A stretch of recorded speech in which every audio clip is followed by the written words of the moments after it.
यांके च विभाति भूधरसुता देवापदामस्तके भाले बालविधुर्गले च गर्लम् यस्य रसिव्यालराट् सोऽयम् भूतिविभूषणः सुरवरः सर्वाधिपः सर्वदा सर्वः सर्वगतः शिवः शशिनिभः श्रीशङ्करः पातु माम् प्रसन्नतायानगताभिषेकतः तथा न मम्लेवनवासदुःखतः मुखाम्बुज श्रीरघुनन्दनस्य मे सदास्तु सामञ्जुलमण्डलप्रदा नीलाम्बुजश्यामलकोमलाङ्गम् सीतासमारोपितवामभागम् चाणौषधासायकचारुचापम् नमामि रामम् रघुवंशनाथम् श्रीगुरुचरणसरोजरज निजमनमुकुरसुधारे भरणौ रघुवर-विमलजसो जयदायकफलचारी। દશરથ રાજા અને કૈકેયીનો સંવાદનો પ્રસંગ ચાલી રહ્યો છે. કૈકેયી રાજા પાસે બે વરદાન માંગ્યા. દેવ એક બર ભરત હિ ટીકા, એક વરદાન એ માગું છું કે ભરતને રાજ્ય તરફ થવું જોઈએ, અને બીજું વરદાન એ માગું છું તાપસવેશ વિશેષ ઉદાસી, કે વિશેષ કરીને તપસ્વીનો વેશ ધારણ કરીને વિશેષ કરીને ઉદાસીન અવસ્થામાં રામચંદ્રજી 14 વર્ષ રામ વનવાસી રામચંદ્રજી 14 વર્ષનો વનવાસ સ્વીકારવો જોઈએ. આમ તો કોમા વચનથી પૈકી રાજા પાસે બે વરદાન માંગ્યા. રાજા સ્તબ્ધ થઈ ગયા, કહી પણ ન શક્યા. જાણે કોઈ નાનકડા પક્ષી પર તીતર પક્ષી પર જાણે કે કોઈ બાજે હુમલો ન કર્યો હોય, રાજા એકદમ ફિક્કા પડી ગયા. જાણે કે કોઈ તાડના વૃક્ષ પર વીજળીના તડક કર્યું હોય. માથા પર હાથ રાખીને બંને આંખો બંધ કરીને વિચાર કરવા લાગ્યા. જાણે કે રાજા કેવો દેખાય છે, તેને સ્વયં શોક શરીર ધારણ કરીને ન આવ્યા હોય. અને રાજા વિચાર છે કે અરે મારું આ મનોરથ, રાજાનો મનોરથ હતો કે રામચંદ્રજી પોતાના પુત્ર છે, એ તો એને એક મનોરથ પૂરો થયો. મનોરથ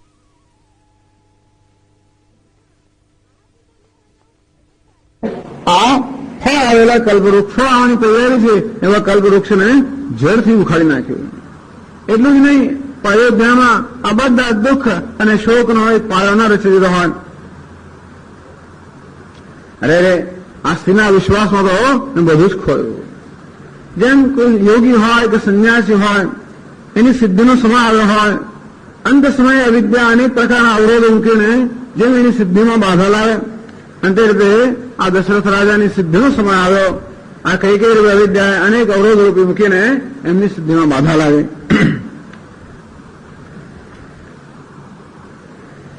અને આ રીતે રાજા મનમાં જુએ છે. અને આ જોઈને કૈકેયીને દયા આવવાનો પ્રશ્ન નથી, બહુ ખરાબ રીતે કૈકેયીને ક્રોધ આવે કે અરે આ ભરતને રાજ્યાભિષેક આપવાનો છે, એ સામેને આટલું દુઃખ થાય છે. શું ભરત આપનો પુત્ર નથી? અને જયારે માને વરદાન માંગવાનું કહ્યું ત્યારે શું મારે કોઈ વિચાર જ નથી? શું કહું હું દાસી છું આપની? એટલે કે દાસીનો પુત્ર હોય તો એને રાજ્ય ના મળે. શું આપને દાસી છું કે મારા પુત્રને રાજ્યાભિષેક માટે તમે અધિકારી સમજતા નથી? અને શું રામ જ એટલે પ્રિય છે અને ભરત પ્રિય નથી કે એના રાજ્યાભિષેકની વાત સાંભળીને આટલું દુઃખી થઈ જાવ છું? જો સાંભળીને જ આટલું દુઃખ લાગતું હોય મારા વચન, તો પહેલેથી કેમ તમે પહેલેથી વિચાર કેમ ન કર્યો? હવે કહેવો તો કહી દો કે વરદાન નહીં આપો. આમ તો પોતાની જાતને સત્ય પ્રતિજ્ઞા કહેવાઓ છો, અને એકવાર કોઈ વરદાન આપીશ, હવે ના આપો તો ના આપશો. અને ભલે આ સંસારમાં અપયશને સ્વીકારી લો. એકવાર હંમેશા સત્યનું પાલન કરનારા જો આવી રીતે સત્યનો ત્યાગ કરી દો, ભયંકર અપયશ મળવાનો છે. અને જયારે મને વરદાન આપવાનું કહું ત્યારે તમને શું લાગતું હતું? હું શું વરદાન માંગીશ? શું ચડાવવાના માંગવાનું એમ લાગતું હતું? અને પછી દ્રષ્ટાંત આપે છે કે જો સીધી દધીચી બલી આલા મહારાજાઓ મહાત્માઓએ કેવું પોતાના ત્રણ મન ધન બધાનું બલિદાન આપ્યું પોતાના વચનનું પાલન કરવા માટે. શિબી રાજાએ પોતાનું તન કાપી કાપીને આપવા માટે, બલિરાજાએ ત્રણ મન બધું આપી દીધું, દધીચીએ પણ પોતાનું તન આપી દીધું. આમ પોતાના વચનની પ્રતિજ્ઞાની પાલન કરવામાં આ લોકોએ તન મન ધન કશાણોમાં વિચાર નથી કર્યો. અને હું તો એ કંઈ માંગતી નથી, હું તમારું તન પણ માંગતી નથી, મને નથી માંગતી, ધન પણ નથી માંગતી, તો આ વચનનું પાલન કરવામાં આટલી શું મારી મુશ્કેલી છે? તમે તો મોટા આને આવી રીતે જાય કહેવા માંડ્યું. મહારાજ કહે ધર્મ ધુરંધર છે. અંતેથી ધીરે ધીરે નેત્ર ખોલ્યા અને ઊંડો શ્વાસ લીધો અને વિચાર અરે રે, અને ખરેખર મન સ્થાન પર ઘા કર્યો છે. સત્ય પ્રતિજ્ઞા છે એ સ્થાન પર ઘા કર્યો. જોયું જો નેત્ર ખોલ્યા તું સામે ક્રોધથી અત્યંત જ્વલન, ક્રોધથી બળી રહી છે કૈકેયીને અમે સામે જોઈ. કૈકેયી જાણે ક્રોધની તલવાર ન હોય અને બરોબર તીક્ષ્ણ કરેલા તલવાર ન હોય. આજે આ ચક્રવર્તીને આજે લાગ્યું કે આ ખરેખર આ તલવાર કઠોર છે. અત્યારે એમને લાગ્યું કે ખરેખર આ કૈકેયી રૂપી તલવાર મારો પ્રાણ લઈને રહેશે અને લાગ્યો હવે અત્યારથી માનતા હતા. અને એટલે એ પ્રસન્ન થાય તો સમજાવવા લાગ્યા, હે પ્રિય, હે ભીણુ, તમારા વિશ્વાસ અને પ્રેમ એને બંનેનો ઘાત કરનારી છે. તું શેમ માને કે ભરત મારે પ્રિય નથી? ભરત અને રામ બંને મારે બંને ચક્ષુ સમાન છે. હું શંકર ભગવાનને સાક્ષી રાખીને કહું છું કે કોઈમાં હું બેમાંથી ક્યાં ભેદ જોતો નથી. અને મારે જરાય ચિંતા ના કરીશ. સવાર પડશે ને હું દૂત મોકલી આવીશ, જઈને ભરતને બોલાવી લાવશે. તરત સારામાં સારો મુહૂર્ત જોઈને રાજ્યાભિષેક આપણે કરી દઈશું. મને એ વસ્તુનો વાંધો નથી, રામજીને પણ વાંધો નથી. રામજીને રાજ્યનો કોઈ લોભ નથી. ભાઈ રામજીને ભરત એટલા પ્રિય છે કે ઉલટા ખુશ થશે કે પોતાના પ્રાણ પ્રિય ભરતને રાજ્ય મળ્યું, મારા રામજી ખુશ થવાના છે, એની કઈ ચિંતા નથી. આ તો તું એમ ના માનીશ કે હું ખરેખર પક્ષપાત કરું છું. મેં તો રાજ્ય નીતિ છે એને અનુસરીને આ પગ લીધું છે કે જ્યેષ્ઠ પુત્ર હોય ને રાજ્ય મળવું જોઈએ એ માનીને આ પગ લીધું. એક જ ભૂલ મારી થઈ ગઈ. રામજીની શપથ કરીને કહું છું કે કૌશલ્યા મને ભરમાયો નથી, કઈ કઈ માનતી હતી. એક જ ભૂલ મારી થઈ, મેં તને પૂછ્યા વગર આ કર્યો બસ. અને એટલે જ અત્યારે મારો બધો મનોરથ નષ્ટ થઈ ગયો. પણ કહે છે કે હે કઈ ગઈ ચિંતા કરવાની જરૂર નથી, ભરતને રાજ્ય મળશે. માટે તો આ ક્રોધ છોડી દે, મંગળ સાથ સહી દે, અને ભરત યુવરાજ થવાના જ છે. પણ એક વાત મને દુઃખ છે કે બીજો વરદાન જે તે માગ્યું રામજીને વનમાં મોકલવાનું, એ વરદાનમાં મને કોઈ એનો અર્થ દેખાતો નથી, એનું પ્રયોજન ન દેખાતો નથી કે એવું શું કામ તો માંગે છે. અને એને કારણે અત્યારે મારા હૃદયમાં અત્યંત જ્વલન છે. હું માની શકતો નથી કે તમારી હાંસી ઉડાવી છે કે સાચી સાચું કહી દે. તું કહી દે આ મુશ્કેલ નથી કરતી ને, હું માનું છું કે મુશ્કેલ જ કરતી હશે. સામે રામજીને વનમાં મોકલવા જોઈએ, એમાં શું અપરાધ કર્યો છે? આખી દુનિયા જાણે છે કે રામજી અત્યંત ભલા છે, કોનો અપરાધ તો કરે નહીં, તું તારો શું અપરાધ કર્યો? તું એમના પર આટલું ગુસ્સે છે, એને વનમાં મોકલવા માંગે છે, મેં જરૂર કંઈક અપરાધ કર્યો છે, એની સજા મળે વનમાં મોકલી રહી છે. એ કોઈનો એ અપરાધ ન કરે તો તારો અપરાધ કેવી રીતે કરે? અને એ તો તને અત્યંત પ્રેમ કરે, તું પણ અત્યંત પ્રેમ કરતી હતી. તું કહેતી હતી કે ભરત કરતા પણ મને રામ પ્રિય છે. આજે લાગે છે કે નહીં, તારા વચનમાંથી મને વિશ્વાસ ઉઠી જવા માંડ્યો છે. રામ કેવા છે જેના સ્વભાવ શત્રુને પામું કોઈ હોય, એ કેવળ માતાનું બુરું કેમ કરી શકે? એને તારો શું અપરાધ કર્યો? સમયને આવી સજા આપી રહી છે. અને તેથી હે પ્રિય, આ જો હસી મજાકમાં કહી રહી હોય તો બસ હવે તો આ મજાક છોડી દે. વિવેકથી વિચાર કરીને બીજું વરદાન માંગ. ચાલો ભરતના રાજ્યાભિષેક નક્કી થઈ ગયો, તો બીજું વરદાન વિવેકપૂર્વક માંગ, જેથી મારો પ્રાણ ના ચાલી જાય અને ભરતનો રાજ્યાભિષેક જેવા તો હું જીવતો રહું. બાકી આ રીતે હું જીવંત રહેવાનું નથી. કદાચ માછલી જળ વિના જીવી શકે, સર્વ મણી વિના જીવી શકે, તો હું તને કહું છું જરાય છળ કપટ વગર કહું છું કે રામ વગર હું જીવી ના શકું. અને તું જોઈ શકે છે કે મારું જીવન રામજીના દર્શનના અધીન છે. હું રામજીના દર્શન નહીં કરી શકું, હું જીવંત નહીં રહી શકું. તેથી આ તારું બીજું જે વરદાન છે એ મારો પ્રાણ લેનારું છે. મારે વિવેકપૂર્વક વિચાર કરીને એમાં તો બીજું એમાં કઈ પરિવર્તન ના આવે. આ સાંભળીને કઈ કઈ કુબુદ્ધિ છે, અથવા એની બુદ્ધિ અત્યંત અત્યારે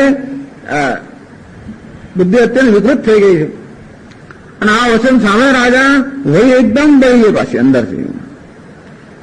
રાજાના વચન કોમળ છે, એને બધા કોમળ વચનથી કૈકેયીના ક્રોધનું શાંત કરીશ. તો કૈકેયીનો ક્રોધ તો અગ્નિ સમાન છે, રાજાના વચન કોમળ પેલા માખણ સમાન છે. જે માખણ લઈને અગ્નિ ક્રોધ અગ્નિ હોય પાછો વધારે પ્રજ્વલિત થયો. અને કૈકેયી કે કરોડો ઉપાય કરો પણ તમારી માળા મારી સામે ચાલવાની નથી. ક્યાં તો તમે આપવાના છે વરદાન કે નથી આપવાના.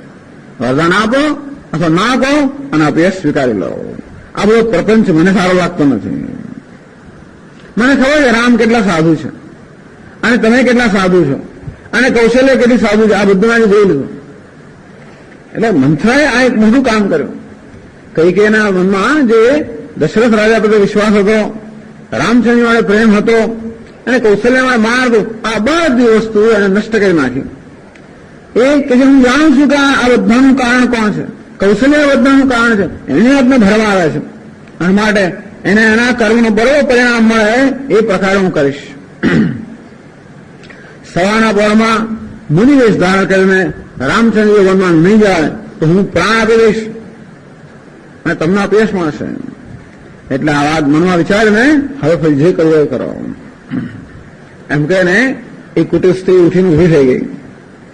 જ્યારે ક્રોધરૂપી નદીની અંદર મોડું પૂર્ણ આવ્યું હોય, આ ક્રોધરૂપી નદી પાપના પહાડમાંથી નીકળેલી છે, ક્રોધરૂપી જળથી ભરેલી છે અને એની સામે જોઈ પણ શકાતું નથી અને એ વિપત્તિના સમુદ્ર તરફ ચાલી રહી છે. રાજાએ જોયું કે નહીં, આ કઈ હસી મજાક નથી, આ તો ખરેખર સાચામાં સાચી વસ્તુ છે અને ખરેખર આ સ્ત્રી નથી, આ તો સાક્ષાત મૃત્યુ મારા મસ્તક પર અત્યારે નૃત્ય કરી રહ્યું છે. રાજાએ કૈકેયીના ચરણ પકડી દીધા, એને બેસાડી, પેલી ઉભી થઈ ગઈ, જવા માંગતી હતી કે આગળ હું કઈ કરવા નથી માંગતી, આ છે કરવો તો કરો. રાજાને જો કૈકેયી જતી રહે છે તો કોઈ ઉપાય રહેશે નહીં. એના ચરણ પકડી દીધા, એને બેસાડી અને સમજાવીને ગઈ કે હે કૈકેયી, આ સૂર્યરૂપી કું છે, એના પર તું કુહાડી ન બનીશ. તું કે તમારા મસ્તક તને અત્યારે ઉદાહરણ આપી દીધું, પરંતુ આ રામજીના વિયોગની અંદર મને ઝૂણી તો ના મારીશ. તો અત્યારે મારો પ્રાણ લે પણ ઝૂણી મારે મરવું પડે એ વસ્તુ તો ના કરીશ. અને જો એમ થશે તો છેવટે જન્મભર તું પણ છેવટે પશ્ચાતાપથી બહેતી જ રહેશે. પણ રાજાએ જોયું કે રોગ અસાધ્ય છે અને કશું એનો ઉપાય છે નહીં. રામ રામ એવા આ વચન કહેતા કહેતા રાજા બિચારા માથું કૂટીને પૃથ્વી પર પડી ગયા. રાજા વ્યાકુળ છે, અંગ બધા ઢેલા પડી ગયા છે, જાણે કે હાથીને કલ્પવૃક્ષને જળથી ઉખાડીને નાખ્યું હોય. રાજાનો કંઠ સુકાઈ રહ્યો છે, મુખમાંથી શબ્દ નીકળી રહ્યા નથી, જાણે કે માછલી જળના ન તરફડી રહી હોય. અને ત્યારે કઈ વળી કઠોર વચન કહ્યા, એટલે કે હજી થોડુંક બાકી રહ્યું છે. વળી કઠોર, જાણે કે ઘા પડ્યો હોય એમાં ઝેર ના રેડે રહી હોય. કઈ કહે છે કે છેવટે આ જ કરવાનું હતું, તો પછી વરદાન આગળ મને કહ્યું શું કરવાનું. રાજા એ તો જાણો છો ને કે હસવું અને ગાલ ફુલાવે સાથે ના થઈ શકે. અને તે રીતે એક બાજુ પોતાની જાતને દાની કહેવામાં આવે, દાની એટલે કે હું માગે વ્યવહાર આપી દઉં એમ કરીને મહાન દાનવીર હોય એમ કહેવા માંગો છો, અને બીજી બાજુ વરદાન આપવામાં કૃપણતા કરો છો. એક બાજુ પોતાની અંદર સત્ય પ્રતિજ્ઞા કહેવા આવો છો અને બીજી બાજુ આ વચનના પાલનની અંદર આવી તમે તમારું વચનનો ભંગ કરવા માંગો છો. આ બધું ન થાય. આ બધું કોણ કરે? આ ક્ષત્રિયનો ધર્મ નથી, આ તો બધા વૈશ્ય લોકોનો ધર્મ છે. આવું કોણ કરે? હંમેશા કયા પછી ફરી જવું, ઘણો વિચાર કરો. આ ક્ષત્રિયનો ધર્મ નથી, આ તમને શોભતો નથી. અને માટે ચાલો તમે તમારા વચનનો ત્યાગ કરો, ક્ષત્રિય ધર્મનો ત્યાગ કરો અથવા ક્ષત્રિય ધર્મનું પાલન કરીને ધૈર્ય ધારણ કરો. સ્ત્રીઓની માફક રડો નહીં.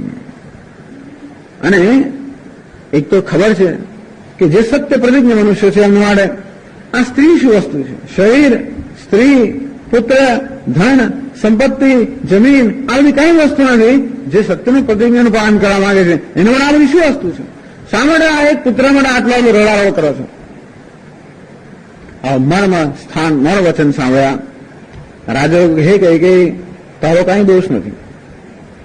ખરેખર આ મારું મૃત્યુ પિશાચ નિયંત્રણ વળગ્યું છે અને એ મૃત્યુ બધું કહેવડાવેલો છે, આ તું નથી કહેતી, તારો દોષ નથી. મને ખબર છે કે ભરત ક્યારે રાજા બનવા માંગશે જ નહીં. સ્વપ્નમાં ભરત ક્યારે રાજ્ય ઈચ્છવાનું નથી.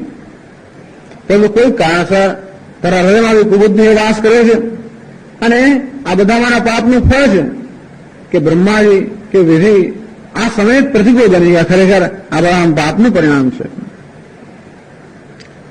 પણ રાજા બધી કલ્પના મનમાં કરે છે.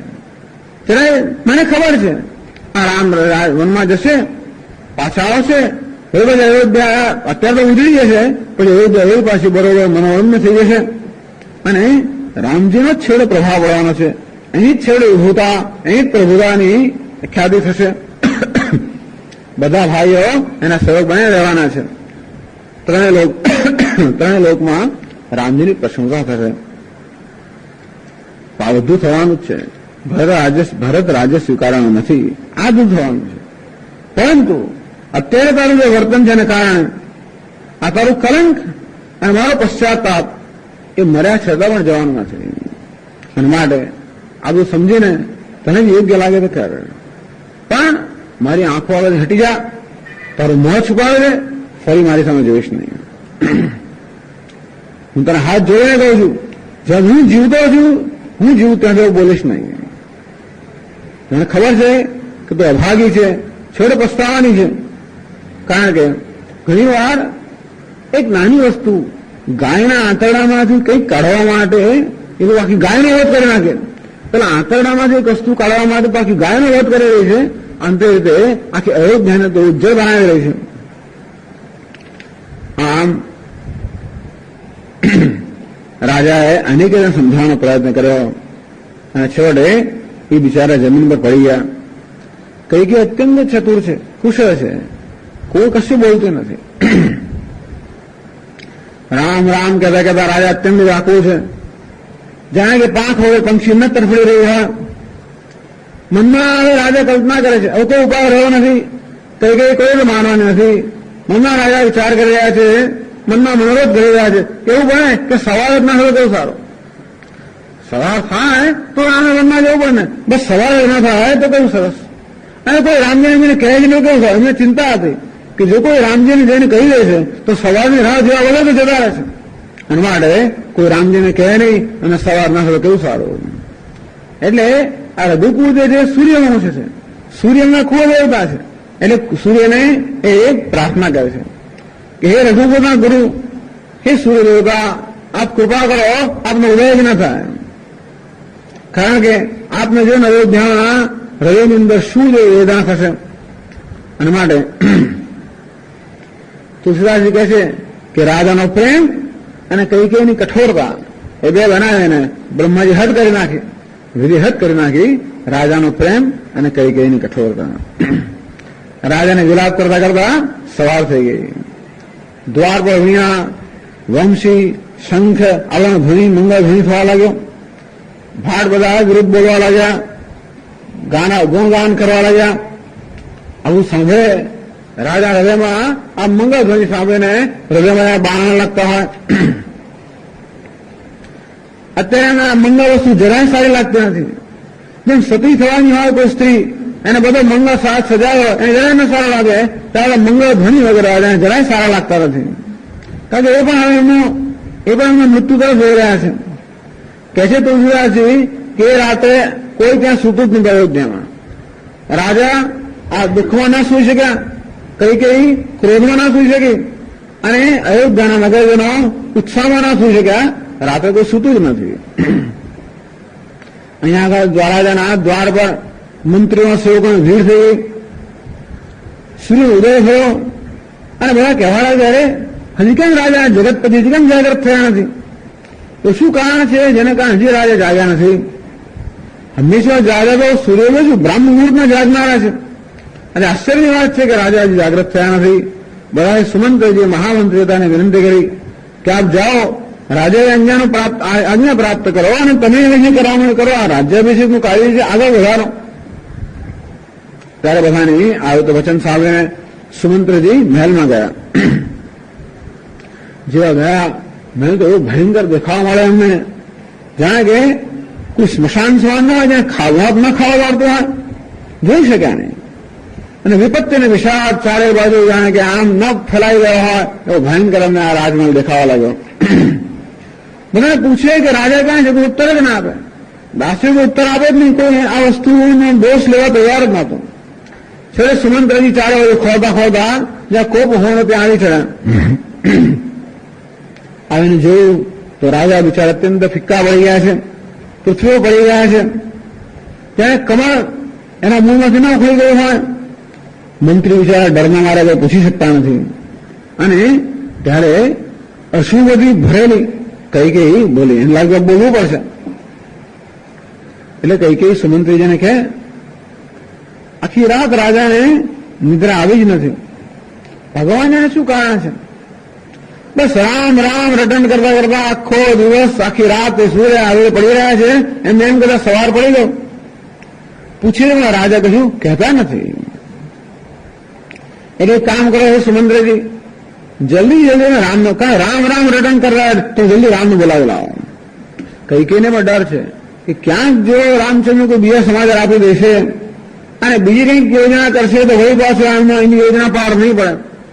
એટલે કૈકેયી ઈચ્છે છે કે રામચંદ્રજીને સમાચાર અહીંથી મળવા છે, આજે અહીંથી મળી છે.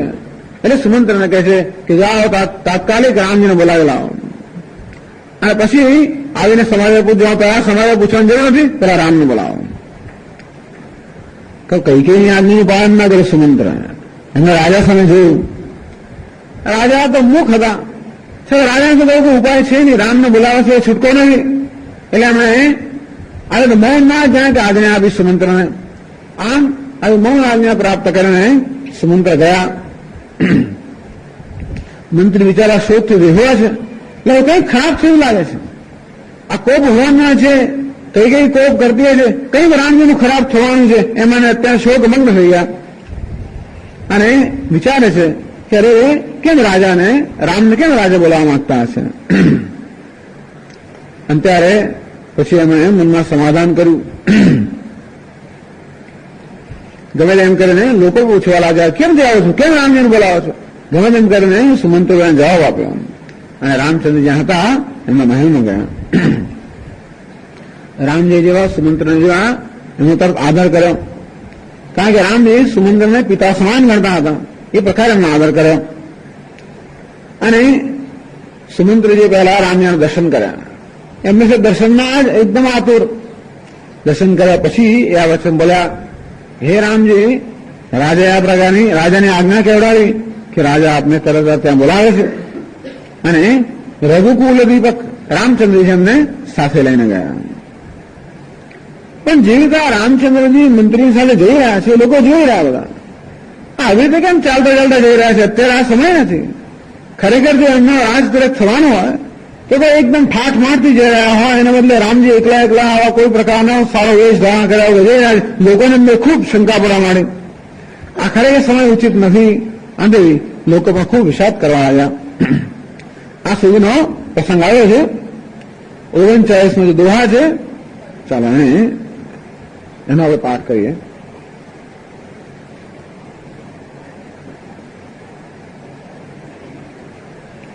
જય દીખ રઘુવંશ મની, જય દીખ રઘુવંશ નરપતિ નિપટ કુસાજુ, નરપતિ સહમી પર લખી સિંહિની સમહી, મનહુ વૃદ્ધ ગજરાજો,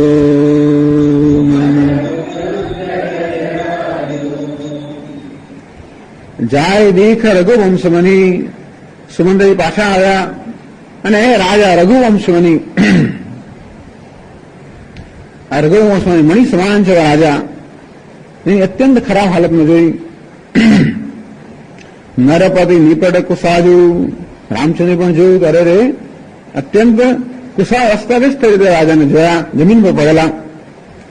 સહમે પડે લખી સિંહની, મનહુ વૃદ્ધ ગજરાજુ, તો તુલસીદાસજી અત્યારે દશરથ રાજાની સ્થિતિનું વર્ણન કરી રહ્યા છે કે દશરથ રાજા કેવા છે, જાણે કે વૃદ્ધ ગજરાજ છે. ખરે ગજરાજ છે પણ કઈ વૃદ્ધ કઈ કઈ કઈ છે, સિંહ સમાન છે. જાણે કે સિંહણની સામે પેલા વૃદ્ધ ગજરાજ ન પડી ગયા હોય, અત્યંત ભયભીત થઈને કોઈ કોઈ ઉપાય ન હોય એમ જેમ ભયભીત ગજરાજ પડ્યા હોય એમ દશરથ રાજા આ કૈકેયીની સામે પડેલા છે. અસ્તદિષ્ટ અવસ્થામાં આ પ્રકારે રામચંદ્રજીએ દશરથ રાજાને જોયા. હવે આગળ કહે છે તુલસીદાસજી,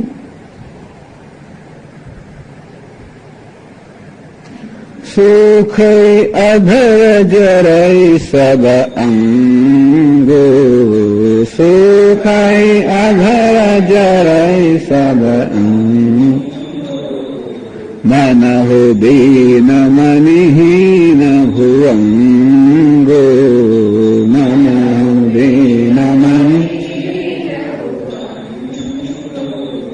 सरुष समीप दीख कैकेयी, सरुष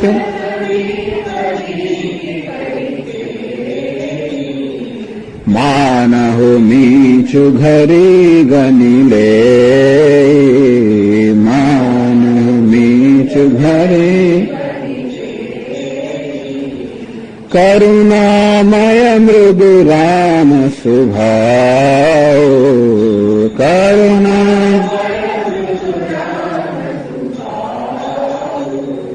प्रथम दीख दुख सुनान काओ, प्रथम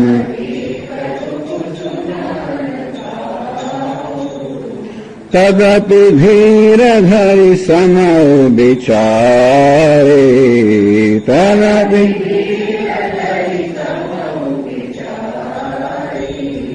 पूछी मधुर बचन महतारे, पूछी कहाँ गए क्या આપણે ચોપડી છે આપણે જુએ છે કે જાણે કે સિંહણની જેમ આ કૈકેયી એના પર ત્રાટકવા તૈયાર હોય, પેલા વૃદ્ધ ગજરાજને ભયભીત બનીને જમીન પર પડી ગયા છે. સુખ અધારામાં હોશ સુખાયા છે. જરાય સર્વાંગો એમાં સર્વાંગ જોડેલા જોઈન થઈ રહી છે. મનહુ દીન મનહીન ભુવંગો, જાણે કે મણી વગર પેલો સર્વ દીન ન થઈ રહ્યા હોય. મનહુ દીન મનહીન ભુવંગો, મણી વગર સર્પ, મણી કોણ છે? રામચંદ્રજી. અને આ સર્પ ક્યાં છે? દશરથ રાજા. જાણે કે મણી વગર સર્પ અત્યંત દીન થઈને ન પડી રહ્યા હોય. સરુષ સમીપ દીખ કૈકેયી, સરુષ અત્યંત ક્રોધથી ભરપૂર કૈકેયીને પણ નજીકમાં જોઈ. માનવ મીચું ઘરી ગણી લઈ, મીચું ને મૃત્યુ સાક્ષાત મૃત્યુ ઘડી ના ગણી રહ્યો હોય. કૈકેયી બરો ઘડી ગણી રહી છે. જોઈ રહી કઈ ઘડી આવે રામચંદ્ર વનમાં જાય. એ કૈકેયી અત્યારે સાક્ષાત મૃત્યુ સમાન છે. મૃત્યુ જ્યાં ઘડી ના ગણી રહ્યું હોય આ રીતનું દૃશ્ય રામચંદ્ર જોયું. કરુણામય મૃદુ રામ સ્વભાવ, રામચંદ્ર સ્વભાવ કે અત્યંત કરુણામય છે. મૃદુ કરુણામય અને મૃદુ. પ્રથમ દીખ દુઃખ સુનાકાવ, તુલસીદાસ કહે કે જિંદગીમાં પહેલી વાર દુઃખ જોયું. એમણે ક્યારેય દુઃખ સાંભળ્યું જ નહોતું. એટલે કહે છે કે રામચંદ્રનો અત્યંત કોમળ અને મૃદુ સ્વભાવને કારણે દશરથને ખબર હતી કે ક્યારેક દુઃખ જોઈ કે સહન કરી શકશે નહીં. અમારે હંમેશા એમને દુઃખના સમાચાર પણ ના મળે એવી વ્યવસ્થા કરે.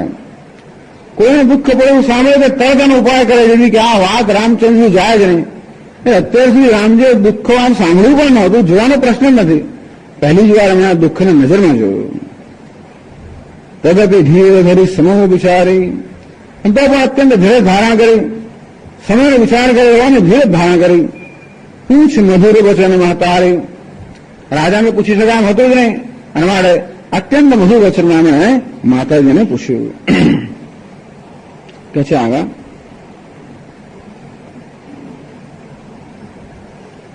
મોહી કહું માતુ તાત દુઃખ કારણ, મોહી કહું માતુ તાત દુઃખ કારણ, કરીય જતન જેહી હોય નિવારણ, કરીય જતન સુનહુ રામ સબુ કારણ એહો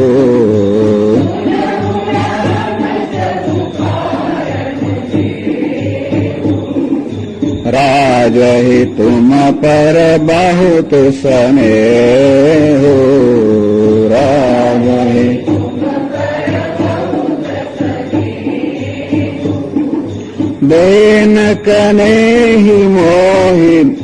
देन कनेहि मोहि दुई वरदाना देन कनेहि मोहि मांगे जो कछु मोहि सुहाना मांगे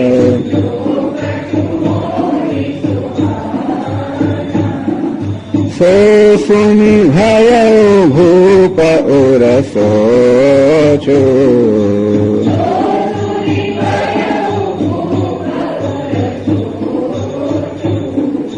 छाड़ी न सकहि तुम्हार संकोचो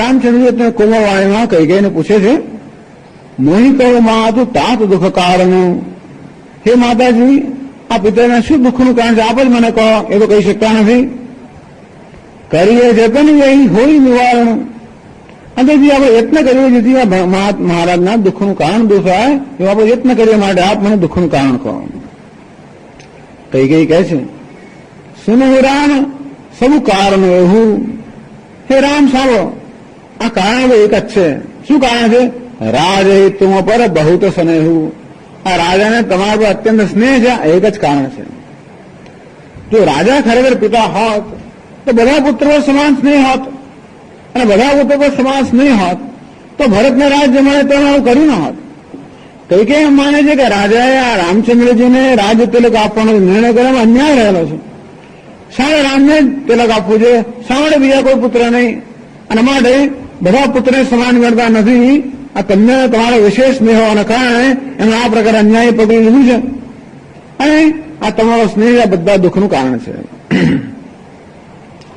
એમ કરીને કૈકેયી જણાવ્યું કે હું કેમ અસંતુષ્ટ છું હવે હું જે કહેવાનું છે મેં 2 વરદાન માગે કેમ માગ્યા કારણ કે આ રાજાએ અન્યાય કર્યો છે તમારા પર વધારે સ્નેહ રાખ્યો છે દેન કને મોહી દુઈ વરદાન આ રાજાએ મને 2 વરદાન આપવાનું કહેલું માંગે જો કશું મોહી સહાના અને મને સારું લાગે એમ માંગ્યું સોસુની ભયો ભૂપ ઓરો સોચું બસ મેં વરદાન માગ્યા આ સાંભળીને મહારાજને મને અત્યંત શોક જન્મેલો છે શોકનું કારણ શું છાડી ન શકાય તમારા સંકોચું આ તમારો વિયોગ સહન કરી શકતા નથી બસ આ એક જ તકલીફ છે મહાન સ્નેહ હોવાના કારણે તારો વિયોગ સહન કરી શકતા નથી એ જ આ રાજાનું દુઃખનું કારણ નથી બીજું કોઈ કારણ નથી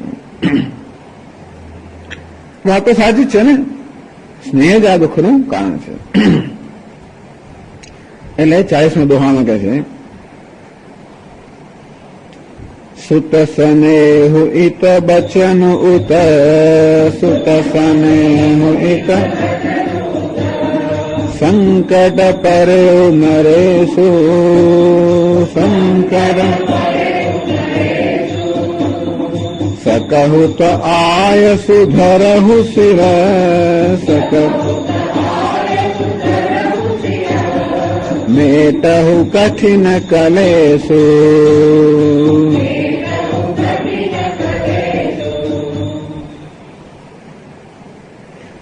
સુખ સ્નેહ હોય તો એક બાજુ આ પુત્ર માટેનો સ્નેહ છે વચન હોય તો બીજી બાજુ વચન પાલન છે આ 2 વસ્તુમાં સંકટ પડ્યો નરેશું આ રાજાના પર સંકટ કેમ આવી રહ્યો છે એક બાજુ પુત્રનો સ્નેહ બીજી બાજુ વચનનું પાલન સકવું તો આ વસ્તુ ધરવશિર મેટ એવું કઠિન કલેશ જો બને તો રાજાની આજ્ઞાને શિરોધાર્ય કરો અને એમના આ જે ક્લેશ છે એ તમે મટાવી શકશો વસ્તુ એવી થઈ જાય રામ કે જે વરદાનને માગ્યા છે એ તમને પ્રતિકૂળ છે એટલા માટે એ વરદાન આપવા હોય તો રાજાનો જે પ્રેમ તમારામાં છે એમાં ત્રુટિ આવવાની છે, અર્થાત એ તમારો સ્નેહ છે એ સ્નેહમાં ભંગ થવાનો છે, એવું થવાનું છે. અને તમારો જે સ્નેહ જે પ્રેમ રાજા કોઈ હાલતમાં છોડવા માંગતા નથી. એક બાજુ તમારો સ્નેહ છોડવા માંગતા નથી, બે પ્રતિજ્ઞા ભંગથી ડરી રહ્યા છે, કારણ કે સત્ય પ્રતિજ્ઞા છે, મને પ્રતિજ્ઞા ભંગથી પણ ડર્યા હતા. અર્જુનની સ્થિતિ આ બધી છે, બધાની સ્થિતિ આ પ્રકારનો સંદેશ. એક બાજુ પોતાની સામે કર્તવ્ય કર્મ છે અને બીજું કર્મનું પરિણામ. આ કર્મના પરિણામને કારણે, કર્મના પરિણામની આસક્તિને કારણે માણસ કર્મ કરતા કેટલો ડરતો હોય છે ને. આમ અર્જુન મારે કર્મનું પરિણામ કહ્યું તો કે આ બધાનો વધ, અને મારે કર્મ કરવા નથી માંગતો. રાજાની સામે પ્રતિજ્ઞા પાલન કર્મ પરિણામ કહ્યું તો કે રામજીનો વિયોગ અને માટે એ વચનનું પાલન કરવા ઈચ્છતા નથી. આ બધું સંકટ આને કારણે છે. આ બધાનું કારણ છે તમારા માટેનો સ્નેહ. અને માટે એક કામ કરો, સ્વયં જો પ્રસન્નતાપૂર્વક આ આજ્ઞાને તમે શિરોધાર્ય કરશો તો પછી આ બધું સંકટ મટી જશે. આમ કહી કે રામને સમજાવે છે. તુલસીદાસજી આગળ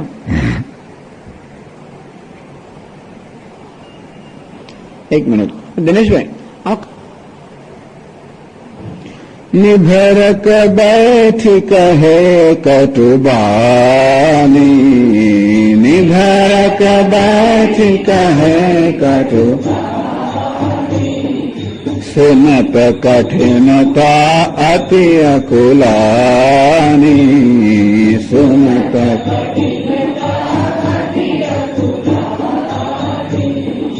जीव कमान बचन सरनाना,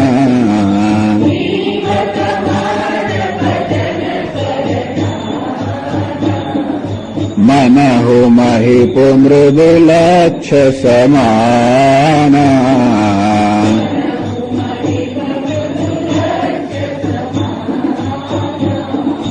जनु कठोरपनु धर शरीरो,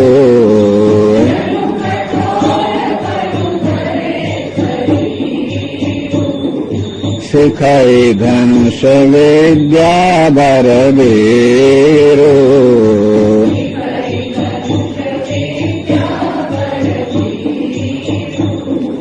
सब प्रसंग रघुपति सुनाए,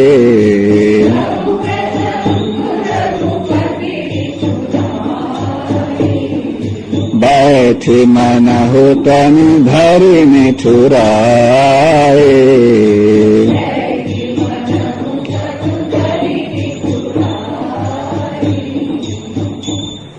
રામને જોયે છે કે આ કઈ કઈ શું બોલી રહી છે. નિધડક બાહીથી કહાય કટુવાણી, બે ધડક બેસીને ગમે તેવી કટુવાણીયા કહી રહી છે કઈ કઈ. તુલસીદાસજી કઈ કઈનો આ વર્તનને સરખાવે છે. સુનદ કઠિનતા અતિ અકુલાણી, આ કઈ કઈના અત્યંત કઠોર વચન સામે કઠોરતાને પણ સંકોચ થયો, કઠોરતાને પણ સંકોચ થયો આ કઠોર વચન સામે. અને અહીંયા તુલસીદાસજી ઉપમા આપે છે, જીવ કમાન વચન સરનાના, અને જીભ પેલી ધનુષ કમાન સમાન છે, ધનુષ સમાન છે. વચન સરનાના, વચન બધા અનેક પ્રકારના બાણ સમાન છે. મનોહ મહેવ મૃદુ લક્ષ્ય સમાના, અને આ રાજા જે છે એ ચક્રવર્તી કેવા છે, એકદમ અત્યંત કોમળ લક્ષ્ય છે, એક લક્ષ્ય વેર કરવાનો છે. એની જીભ કમાન સમાન છે, બાણ અરે એના વચન બાણ સમાન છે, રાજાનું હૃદય નિશાન સમાન છે. જેનું કઠોર પણ ધરે શરીર, તેને કઠોરતાએ સાક્ષાત શરીર ધારણ ન કર્યું હોય કઈ કઈના રૂપમાં. શીખે ધનુષ્ય વિદ્યા બર બેહું, આ કઈ કઈ પેલી અત્યંત શ્રેષ્ઠ વીર સમાન છે, અને ધનુષ્ય વિદ્યા શીખી રહી છે. અમે એવું છે ને ધનુષ્ય વિદ્યા શીખે, હંમેશા વીર પુરુષોએ ધનુષ્ય વિદ્યા શીખે, બીજા કોઈ શીખે વિખે નહીં. એટલે કઈ કઈ કઈ છે અત્યંત વીર પેલી કઠોરતાએ જ્યાં શરીર ધારણ ન કર્યું હોય અને એ ધનુષ્ય વિદ્યા ન શીખી રહ્યું હોય.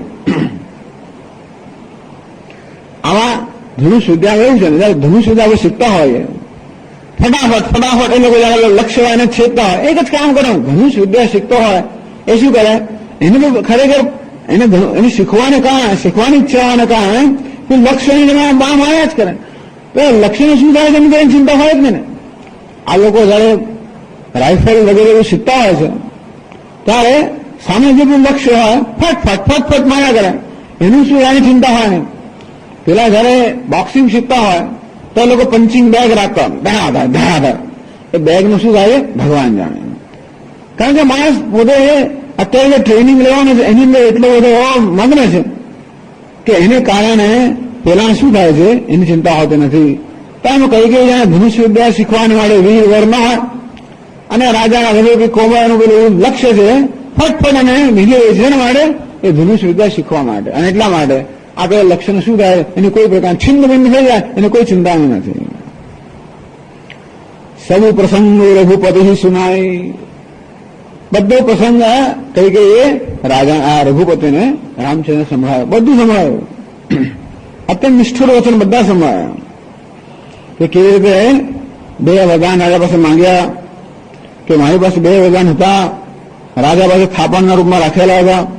આ પ્રસંગને બરોબર 2 વરદાન માંગ્યા. રાજ્યાભિષેકનો પ્રસંગ આવ્યો ત્યારે મેં માંગ્યા કે ભરતના રાજ્યાભિષેક થાય, તમને 14 વર્ષનો વનવાસ મળે. રાજાએ ભરતના વિષયમાં રાજ્યની સ્વીકૃતિ આપી દીધી, પણ આ તમારો વનવાસ જે છે એને જ આ બધી વસ્તુ ઉભી કરેલી છે. આ બધું ફટાક કરીને સૌ પ્રસંગ રઘુપતિ સુના બધો પ્રસંગ આ રામચંદ્ર સંભાળ્યો. બાય સીમાણ હું તનું ધરી ન ફુરાય, નિષ્ઠુરતા ત્યાં શરીર ધારણ કરવા ના બેઠી હોય એવી ત્યાં કઈ કઈ દેખાતી હતી.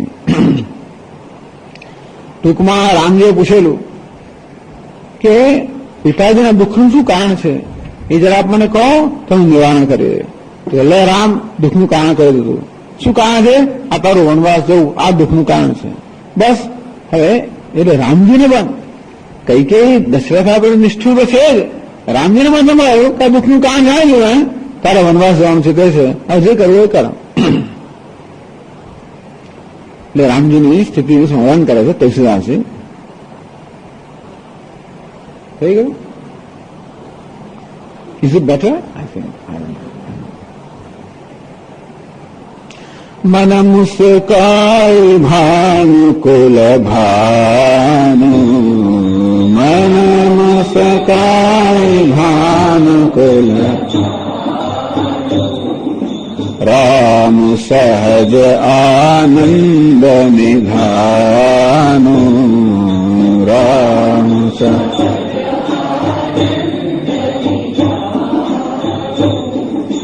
બોલે વચન વિગત સબ દૂષણ, બોલે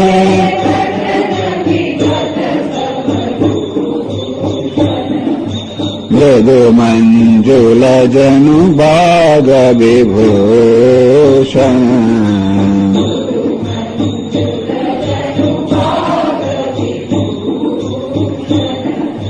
સુન જનની સોય સુત બળ ભાગે, સુન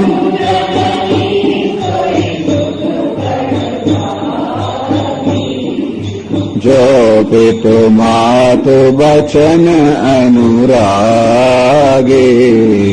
જો પિતુ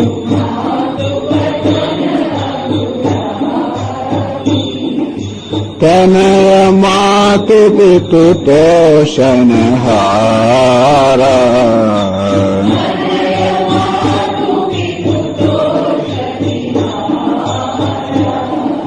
દુર્લભ જનની સકલ સંસારા,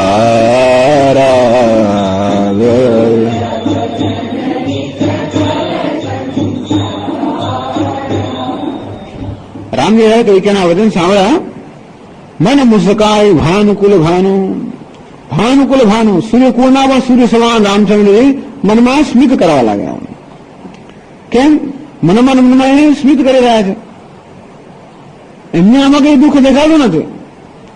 અને એ કહે છે તું રામ સહજ આનંદ નિધાનો, એ સહજ આનંદ નિધાન હોવાના કારણે એમને કઈ દુઃખ સ્પર્શી જ ન શકે. અને માટે કઈકેયના વચન સાંભળીને મનમાં એ સ્મિત કરવા લાગે કે આ તો બધું સુખનું કામ છે. હે માતાજી આપણે જે કહ્યું કે વનવાસ વગેરે એ તો આનંદનો પ્રસંગ છે, આમાં દુઃખ લેવાનો પ્રશ્ન જ ક્યાં રહ્યો. બોલે વચન વિગત સબ દૂષણ, રામચંદ્ર વચન બોલ્યા કોઈ પ્રકારના દૂષણ રહિત વચન બોલ્યા. મૃદ મંજુલ જેનું બાગ વિભૂષણ, વચન કેવા છે? મૃદુ કોમળ મંજુલ અને સુંદર. આમ કોમળ અને સુંદર વચન રામજી બોલ્યા, જેમાં કોઈ પ્રકારનો દોષ નથી, જેનું બાગ વિભૂષણ વાયના વિભૂષણ સમાન હોય એવા વચન રામચંદ્ર બોલ્યા. અને કહેશે માતાને, શું જનની સોય સુત બળ ભાગી, હે માતા સાંભળો, સોય સુત બળ ભાગી, એ પુત્ર ખરેખર ધન્ય ભાગી છે. જો પુત્ર માત વચન અનુરાગી, તેના માતા અને પિતાના વચનમાં પ્રેમ હોય, પિતા અને માતાના વચનનો પ્રેમ હોય, પુત્ર ખરેખર તો ધન્ય ભાગ્યશાળી છે. તને માત તોષ નિહારા, પુત્ર કોને કહેવાય? જે માતા અને પિતાને સંતુષ્ટ કરનારા હોય એ પુત્ર કહેવાય. દુર્લભ જન્મની સકલ સંસાર, આ વાત સાચી છે. આવો પુત્ર જે માતા અને પિતા બંને સંતોષ આપી શકે એ ખરેખર દુર્લભ છે સંસારની અંદર. અને આ માતા અને પિતા બંનેને સંતોષ કરવાનો પ્રસંગ જ્યારે આવ્યો હોય એ મારું ધનભાગ્ય છે. અને મારું કે માતા અને પિતાના વચનનો અનુરાગી છું. આ બંનેને અત્યારે આનંદ આપવાનો, સંતુષ્ટ કરવાનો પ્રસંગ આવ્યો એ ખરેખર મારું સૌભાગ્ય સમજુ છું. માટે આજે આજ્ઞા છે એમાં મને સુખનું સુખ જ દેખાય, મને કોઈ દુઃખનું કારણ દેખાતું નથી. તને શું સુખ થાય આમાં? વનવાસ જવાનું સુખ શું છે? રાજ્ય છોડી દેવું પડશે, વનમાં જવું પડશે, એમાં સુખ શું છે? તો એ તારે શું દોહામાં કહે છે, મુનિગણ મિલન વિશેષ બન, મુનિગણ સબહિ ભાંતિ હિત મોર, તેહિ મહ પિતુ આયસુ બહુ રે, તેહિ મહ સંમત જનની તોર.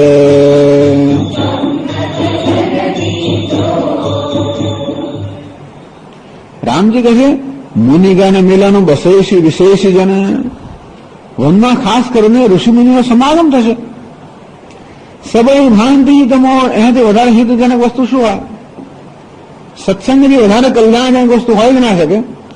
અને હવે સત્સંગ આ જમાનો જોયો છે, એ જમાનામાં સત્સંગ કરવો હોય તો વનમાં જવું પડે. ઋષિમુનિઓ વિશેષ કરીને ત્યાં વનમાં જ નિવાસ કરતા હોય, સત્સંગ કરો ત્યાં જવું પડે. અને આ તો અનાયાસ મને જવાનું મળે છે, ઋષિમાં સત્સંગ થશે, એને વધારે કલ્યાણકારી વસ્તુ કઈ હોઈ શકે? અને એટલો આનંદ મને થવાનો ઉપરથી તે મહાપિતો આયસ બહોરી, એમાં કોઈ પાસેની પિતાની આજ્ઞાનું પાલન થશે.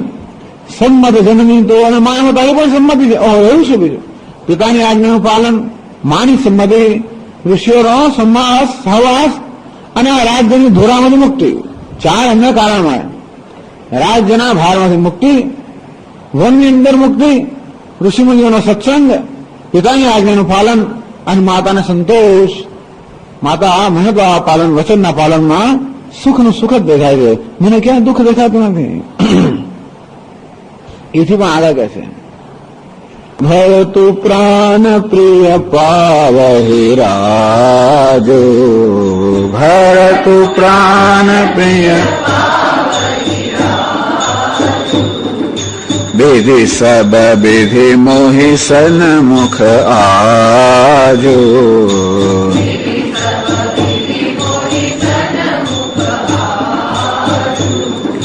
जाओ न जाओ बन ऐसे हो काजा, जाओ न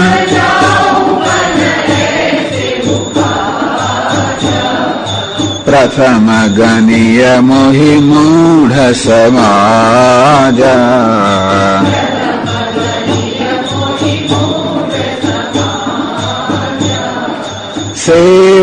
सेवहि अरंडु कलपतरु त्यागे, सेवहि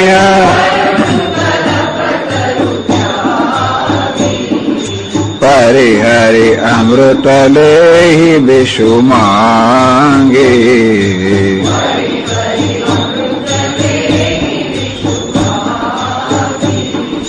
तेन पाई अस समौ चुकाए,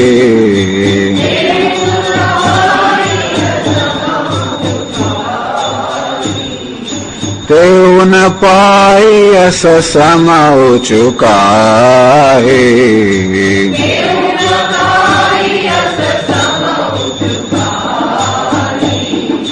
देखो विचारि मातु मन माहे।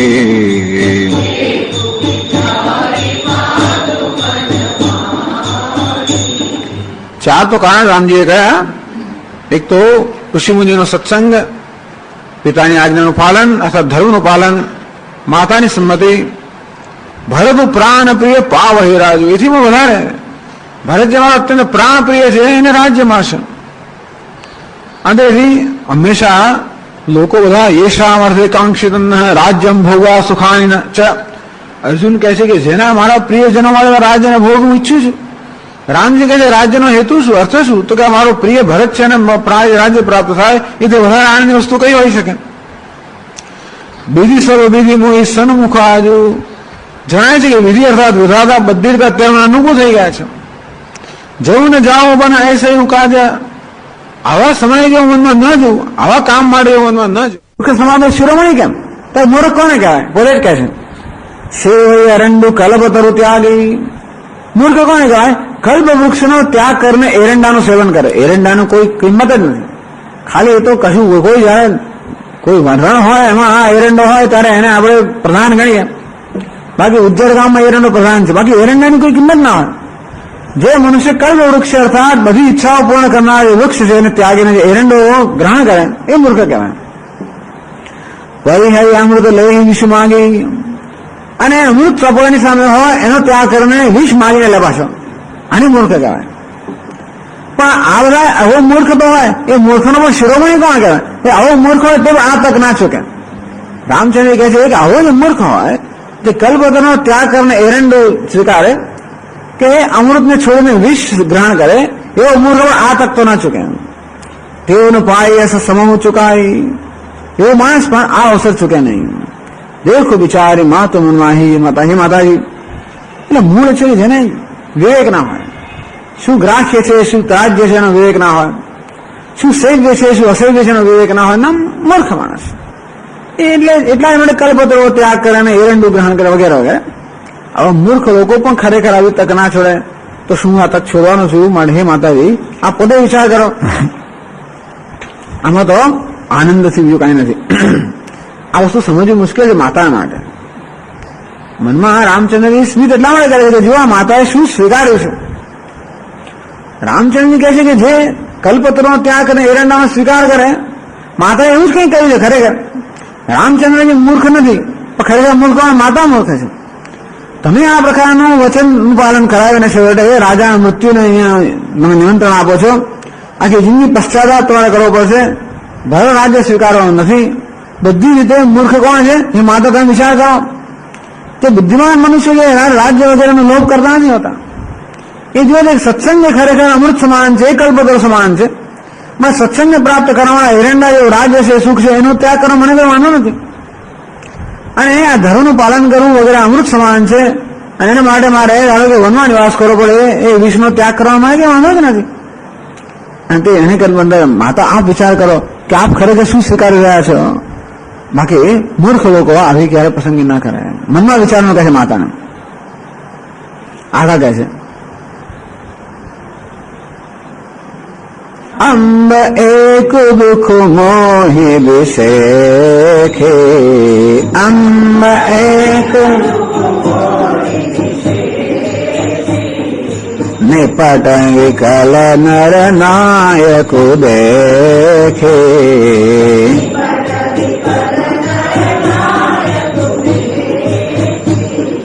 થોડી બાત પિતહિ દુઃખ ભારે.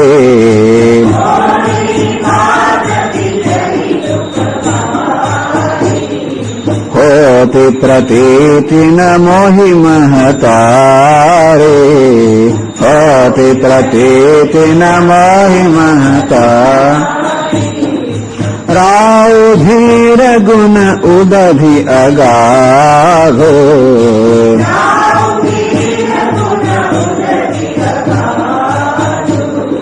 ભા મોહિતે કछु બળ અપરાધો.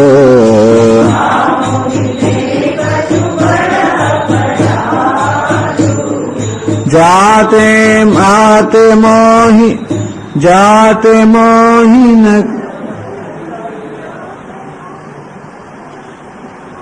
जाते मोहिन कहत कछुराओ, जाते मोहिन कहत कछुरा, मोरी शपथ तो ही कहू सती भाओ, मोरी शपथ तो ही। અંબ એક દુઃખ મોહી વિષય પણ હે માતા અંબા, એક વાતનું વિશેષ દુઃખ છે. નિપટ વિકલ નર નાયક દેખી, નર નાયક અર્થાત મહારાજને આ અત્યંત વ્યાકુળ જોઈને મને બહુ દુઃખ થઈ રહ્યું છે. થોડું બાદ પિતૃ દુઃખ માટે આટલી નાની વાત છે, પિતામાં આટલું દુઃખ કરી રહ્યા છે. મારે વનવાસ મારે વન જવું અને ભરતને રાજ જવું આવી નાની વાત છે અને આનંદની વાત છે, અને એમાં પિતા આટલું દુઃખ કરી રહ્યા છે. એ વાતનું મને ખરેખર હે માતાજી એક ખાસ વિશેષ દુઃખ એ વાતનું છે. અને એટલા જ માટે હોતી પ્રતિજને મોહી મહતારી, મારે માનવામાં નથી આવતું કે માત્ર આને કારણે રાજા આટલું દુઃખ કરી રહ્યા છે કે બીજું કારણ હોવું જોઈએ. ખાલી ભરતને રાજ્ય આપવું, મારે વનમાં જવું આવી નાની વાત માટે રાજા આટલું દુઃખ કરી રહ્યા હોય મારા માનવામાં આવતું નથી કે બીજું હોવું જોઈએ. કેમ રાજા દુઃખ ન કરે? દ્રાવ ધીર ગુણ ઉદધી અગાધુ, રાજા અત્યંત ધૈર્યવાન છે. ગુણ ઉદધી અગાધુ, અને ગુણના અથાહ સમુદ્ર સમાન છે. એમાં ધૈર્ય છે અને ગુણના અથાહ સમુદ્ર સમાન છે. અને એટલા માટે એ જાણે છે કે આ બધાનો હેતુ શું છે. અને તેથી સામાન્ય રીતે સમુદ્ર જે છે એને એ ગંભીર હોવાને કારણે સમુદ્ર નાની નાની વસ્તુની અંદર ક્યારે પણ ક્ષુબ્ધ ન થઈ જાય. રાજામાં અગાધ સમુદ્રના ગુણના સમુદ્ર સમાન છે, છતાં આટલો ક્ષુબ્ધ થઈ ગયા આવું નાનું કારણ ન હોઈ શકે, કઈ મોટું કારણ હોવું જોઈએ. ભાવ મોહિતે કશું બળ અપરાધો, મને એવું લાગે છે કે મારે કોઈ મોટો અપરાધ થઈ ગયો હશે, એ અહીંયા કારણ છે. જાતિ મોહીને કહત કશુરાવું, અને એટલા જ માટે રાજા મને કઈ કહી રહ્યા, મહારાજા મને કઈ કહેતા નથી મારો મોટો અપરાધ થઈ ગયો હશે.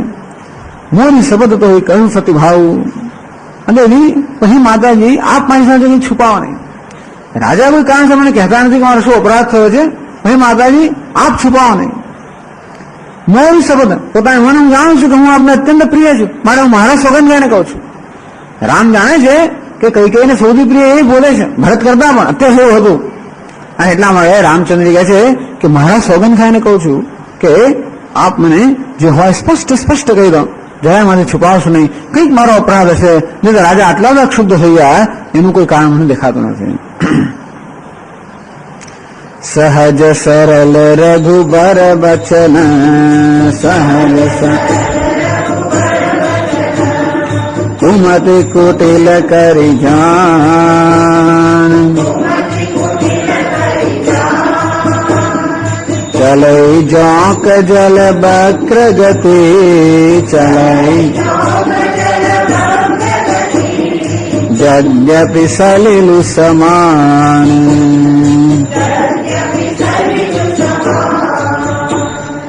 સહજ સરળ રઘુવર વચન, આ રઘુવરના વચન કેવા છે? સ્વભાવથી સરળ છે, સ્પષ્ટ છે, સરળ છે. કુમતિ કુટિલ કરી જાન, છતાંમાં કઈ કઈને એમાં કંઈક કુબુદ્ધિ દેખાય છે, અર્થાત કઈ કઈના વચનમાં કંઈક પ્રકારની કુટિલતા દેખાય છે. આવું કેમ બની શકે? તુલસીદાસજી ઉપમા આપે છે, ચલય જોગ જલ બગ્ર ગતિ, જદ્યપિ સલિલ સમાન.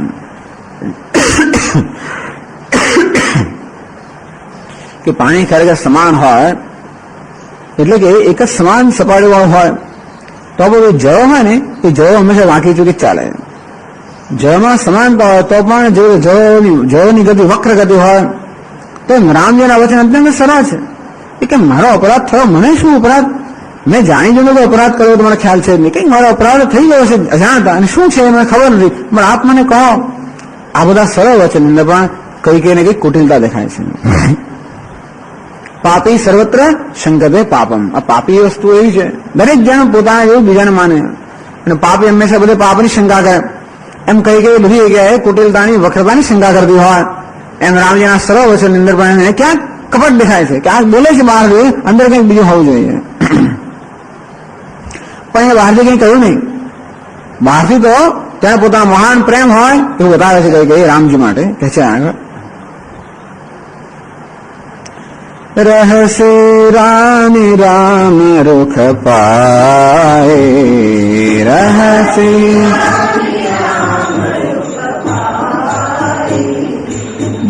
बोली कपट स्नेहु जनाए, बोले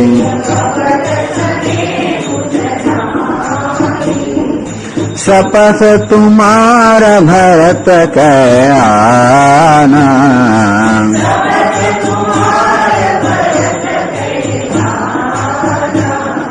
हे तु न दूसर मैं कछु जाना,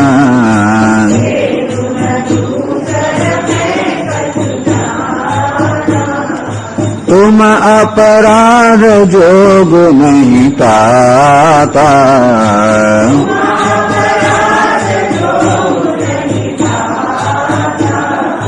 जननी जनक बंधु सुखदाता,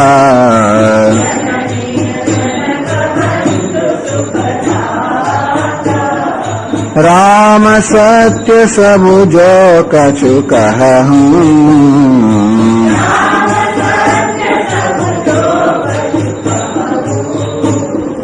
तुम पितु मातु बचन रत अहो,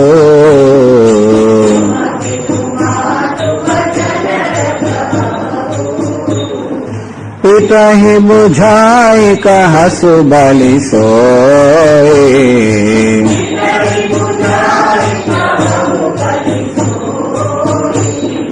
चौथे पन जहि अज सुन होए,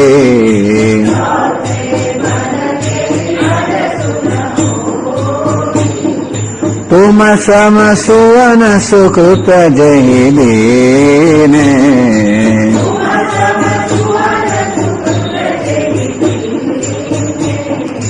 उचितनता सुनिरादरु कीने,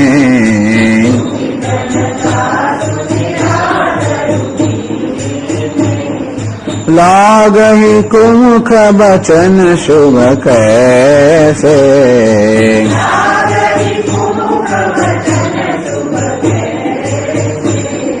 मगह गयादिक तीरथ जैसे,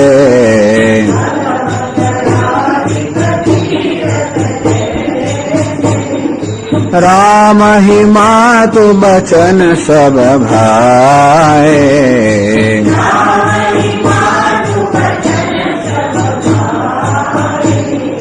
जिमि सुर सरिगत सलिल सुहाए,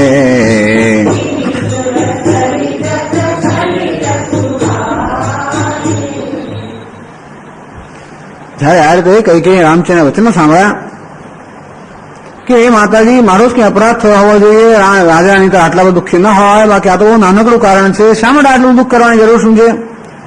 કઈકેયીને આમાં એક જ વસ્તુ કે હા રામજી વનમાં જવા તૈયાર છે, એને તો આટલું જ જોયું, હા રામજી વનમાં જવા તૈયાર, રહસ્ય રાણી રામ રૂખ પાઈ, જોયું કે રામચંદ્રજી રૂખ એટલે કે એમની રાજી છે, રામચંદ્રજી વનમાં જવા માટે કબૂલ છે, બસ એ જોઈને અંદર રાણી અત્યંત ખુશ થઈ, બોલી કપટ સ્નેહ જનાઈ, સ્નેહ કઈ છે ને પણ કપટ સ્નેહ, આમ કપટ પોતાનો પ્રેમ બહાર ના વ્યક્ત કરતી હોય, કપટ પોતાનો કપટી પ્રેમ છે બહાર ના વ્યક્ત કરતી હોય, એમ બોલીને બોલી શબ્દ તુમાર ભરત કહે આના, હે રામ હું તારા સોગન ખાઉં છું ને ભરતમાં સોગન થઈને કહું છું, હે પણ દૂસર મેં કશું જાના, ખરેખર મેં તને કહ્યું સિવાય બીજો કોઈ હેતુ હું જાણતી નથી, અર્થાત આ તારે વનમાં જવાનું છે એને કારણે રાજા આટલા દુઃખી છે એ સિવાય બીજું કોઈ કારણ હું જાણતી નથી, જે હતું મેં તને ખરેખર કહી દીધું છે, તું એમ શા માટે માને છે કે તે અપરાધ કર્યો હોય? શક્ય જ નથી, તું અપરાધ જોગ નહીં તાતા, હે પુત્ર તું ક્યારે અપરાધને યોગ્ય જ નથી, અપરાધ થઈ જ ના શકે, જનની જનક બંધુ સુખદાતા, તારું વર્તન મેં જે કહ્યું છે માતાને પિતાને ભાઈને બધાને સુખ આપનારા તું રહેલો છે, અને માટે તું અપરાધ કરે એની શક્યતા જ નથી, રામ સત્ય સબ જો કશું કહું, હે રામ તમે જે કહો છો બધું સત્ય છે, અર્થાત ભરતના રાજ્યમાં હશે સત્સંગ થશે, આ બધી વસ્તુઓ અત્યંત સત્ય છે, તું બધું માં તું બચન રહેતા હું, મને ખબર છે કે માતા અને પિતાના વચનમાં અત્યંત પ્રેમ છે, અને મારે હે રામજી તમે જે કહો છો તે પુત્ર ખરેખર ભાગ્યશાળી છે, માતા અને પિતાને ખરેખર પસંદ કરવાનો પ્રસંગ જેને આવે એ પુત્ર ભાગ્યશાળી છે, અને પોતાની વાત તો ભાગ્યશાળી માને છે કે અત્યારે આવો સમય આવ્યો કે તું પિતાની આજ્ઞા પાલન કરી શકે, માતાને પ્રસન્ન કરી શકે અને મારે તારી જાતને ભાગ્યશાળી માને છે, એ તારું વચન સાચું છે, મને કોઈ પ્રકારનો એમાં શંકા નથી. અંતેથી રામજીને વનમાં જવાની પ્રેરણા થાય એવી જાતનું વચન કહી રહી છે. પિતા બુઝાય કહસુ બોલી સોઈ, હું તો એકદમ પ્રસન્ન છું તારા પર, ખૂબ ખુશ છું. તો પિતા એ સુઝાય કહું, આ બધું સમજાય ને પિતાને જરા બરાબર તમે કહો, કારણ કે વનમાં તમારે જવાનું છે ને હું કહું છું તો સાંભળતા નથી. વનમાં તમારે જવાનું છે અને મારે તમે જો કહેશો કે પિતાજી વનમાં જવા કઈ દુઃખ નથી, સુખનું સુખ છે, તો પિતાજી તમારો બહુ સાંભળી શકશે, સમજી શકશે. આ મારો બહુ સમજતા નથી. ચોથે પણ જે અજસ્ત ન હોય, આ પિતાને સમજાવો. ચોથે પણ એટલે અંતિમ અવસ્થા, આ ચોથો આવેલા અંતિમ અવસ્થા જે આવી રહી છે ત્યારે એમણે પોતાના પ્રતિજ્ઞાનો ભંગ કરીને અપયશ પ્રાપ્ત ન કરવો જોઈએ, એમણે ખરેખર પાપનો સંચય ન કરવો જોઈએ, પુણ્યનો સંચય કરવો જોઈએ. ધુમ્મસમાં સુવર્ણ શુક્ર જેવી દીને, સુવર્ણ એટલે પુત્ર, તમારે જેવો પુત્ર કેટલા બધા પુણ્ય કરીને પ્રાપ્ત થયેલો છે. ઉચિત અને તાસ નિરાદ રોકીને, આ સાત રાજાનો સ્વભાવ પુણ્યશાળી છે, ખૂબ બધા પુણ્ય કરીને તમારો પુત્ર પ્રાપ્ત કર્યો અને હવે આ જયારે છેલ્લી ઘડી આવી ત્યારે પુણ્યનો અનાદર કરવો અને પાપનો સંચય કરવો કોઈ યોગ્ય નથી. આ માટે જો પોતાના વચનનો અનાદર કરશે તો એ પાપનો સંચય થવાનો છે અને છેલ્લી ઘડી આવું કરે યોગ્ય નથી. માટે હે રામ, તમે જ રાજાને બરોબર સમજાવો કે એનું પુણ્યનું શરણ ગ્રહણ કરવું જોઈએ, પાપનું શરણ ન ગ્રહણ કરવું જોઈએ. લાગહી વચન તો બહુ સારા લાગે છે. કેવા છે? લાગહી વચન કુમુખ વચન શુભ જાય છે. વચન કેવા છે? શુભ વચન છે. શા નીકળે? કુમુખમાં છે. આ સાત દુષ્ટ મુખમાંથી શુભ વચન નીકળી રહ્યા છે. એ કેવા લાગે છે? મગ ગયા દિગ તીર્થ જાય છે. જાણે કે કોઈ અત્યંત અપવિત્ર પ્રદેશની અંદર કોઈ પવિત્ર તીર્થ સ્થાન હોય. આ મગધને આ લોકો અપવિત્ર દેશ ગણે છે. મગધને અપવિત્ર જગ્યા માનવામાં છે હિન્દુસ્તાનની અંદર. એટલે ત્રિશંકુ પણ ત્યાં આગળ છેવટે લટક્યો અને ત્રિશંકુના જે કઈ બધી મોની લાગ છે કે આમ લટકે પડે બધું મગધમાં જ પડે છે. મારે એ કેવું છે? અપવિત્ર દેશ છે. ત્યાં પણ તીર્થ છે, સારા તીર્થ છે, પણ એ બધા તીર્થની પણ અપવિત્રની અંદર અપવિત્ર પ્રદેશમાં તીર્થ કેવું લાગે? એવા કઈકઈના દુષ્ટ મુખમાંથી એવા શું વચન એવા લાગે છે કે છે. એટલે એ ગયા બીજા તીર્થ જાય છે. જ્યાં રામચંદ્રજીના વચન છે એમાં ચાર વસ્તુ છે. ચાર વસ્તુ ઉત્તમ કઈ ખરેખર કઈ ચાર ઉત્તમ વસ્તુ કઈ. તું અપરાધ જોગ નહીં તાતા, હે રામ તું અપરાધને યોગ્ય નથી. રામ સત્ય સબ જો કહું કચ કહું, હે રામ તું જે કહે હું સત્ય જ છે. પિતાએ બુઝાવે કહશું, તું પિતાને સમજાવીને કહે. તું સમસ્યું શુક્ર વેહી દઈને, આ તારા જેવો પુત્ર ખરેખર અત્યંત પુણ્યથી પ્રાપ્ત થાય. આ ચાર સુંદર વાતો કઈ જેમ મગધ નામનો પ્રદેશ અપવિત્ર પ્રદેશમાં ચાર પુણ્ય સ્થળ છે. મગધ એ શું? ગયા પુણ્ય. આ ગયા તીર્થ છે, પુણ્ય છે. પુણ્યમ રાજ ગૃહમ વનમ, રાજાનું ઘર ને વન એ પુણ્ય છે. ચવનસ્યાશ્રમ પુણ્ય હે, ચવન વિષ્ણુ આશ્રમ છે. નદી પુણ્ય પુનઃ પુનઃ પુણ્ય નદી જ્યાં છે. આમ ચાર પુણ્યશાળી વસ્તુઓ મગધ દેશ છે, પોતે ખરેખર અપવિત્ર છે. એવી રીતે કઈ એના અપવિત્ર મુખમાંથી આ ચાર પુણ્યશાળી વસ્તુઓ નીકળી એના જેવી સમજ દેખાય છે. રામ તો સરળ સ્વભાવના છે ને. માતાજી કહે છે બરોબર, એમને અક્ષર એમ જ માની છે. રામને લોકો માતા મને કેટલો પ્રેમ કરે છે, મારી કેટલી પ્રશંસા કરે છે. તેથી આ માતાના આ વચન સાંભળીને રામચંદ્ર એકદમ ભાવ વિભોર થઈ ગયા. રામ હે માત બચન સબ ભાઈ. આ માતાના વચન રામને બહુ સારા લાગ્યા. સરળતા કેટલી છે. જેની સુરત સરી ગયો, જેમ કે એ સરળ છે એટલે બધાને એમ જ માને. ટૂંકમાં પોતે હંમેશા સરળ વચન કહેનારા હોય એટલે બીજાના વચનને સરળતાથી લે. કઈ એમને કપટ વચન કહેનારી છે માટે બધાના વચન કપટ જ દેખાતું હોય છે. રામ હે માત બચન સબ ભાઈ. આ માતાના વચન રામને ખૂબ સારા લાગ્યા. જેની સુરત સરી ગયો સલી સુહાય. જેમ ગંગાની અંદર કોઈ જળ પ્રવેશ કરે જળ કેવું પવિત્ર બની જાય, અને એ રીતે આ માતાના વચન રામજીને ખૂબ જ એકદમ સરળ લાગ્યો. અને તેથી કહે છે આગળ દોહામાં, ગઈ મુર છારા મહી સુમિરે, ગઈ મુર છારા નૃપ ફિરે કરવટ લીન,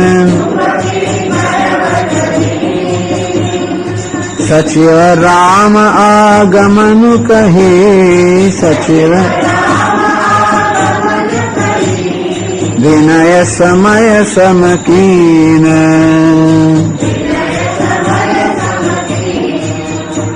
આ બધું વ્યવહાર ચાલી રહ્યો છે, જયારે વાર્તાલાપ ચાલી રહ્યો છે, કઈ રામચંદ્ર બધું પેલા મારા તો સાંભળતા જ નથી, તો મૂર્છિત અવસ્થામાં છે.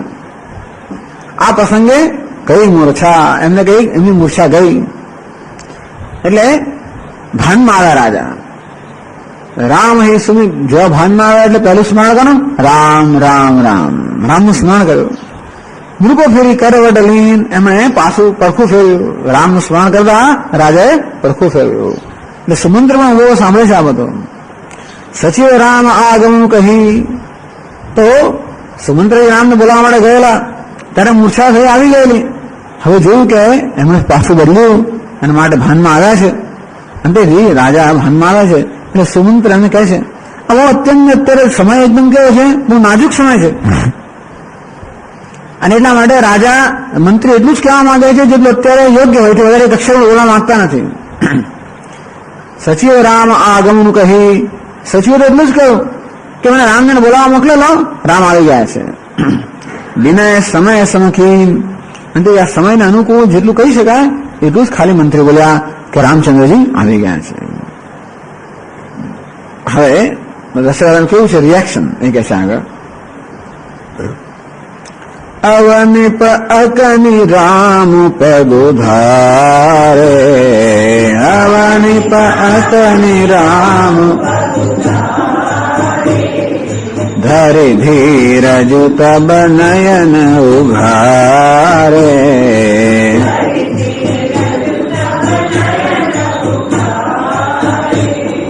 સચિવ સંભારી રાવ બેઠા રે,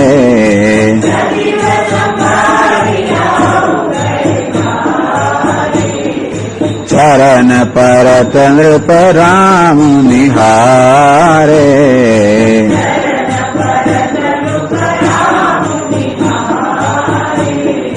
લીએ સ્નેહ બિકલ ઉરલાએ,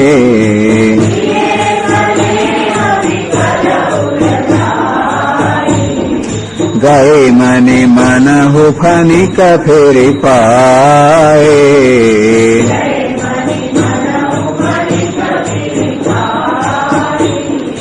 રામ હિ ચિતય રહ્યો નર નાહો,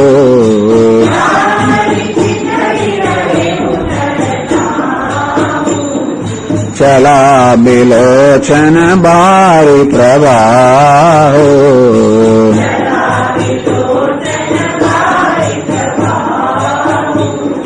શોક બિબસ કછુ કહે ન પારા,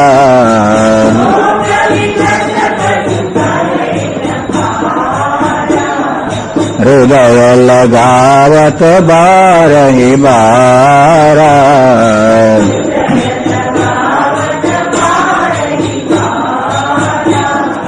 વિધિ મનાવરાવ મન માહે,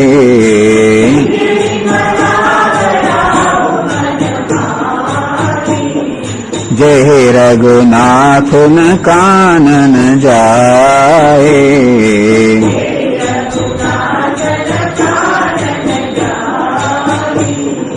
સુમિર મહેશ હિ કહે નિહોરે,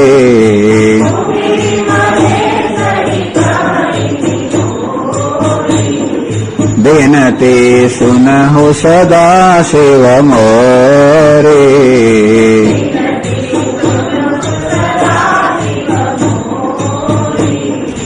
આશુતોષ તુમ અવઢર દાની,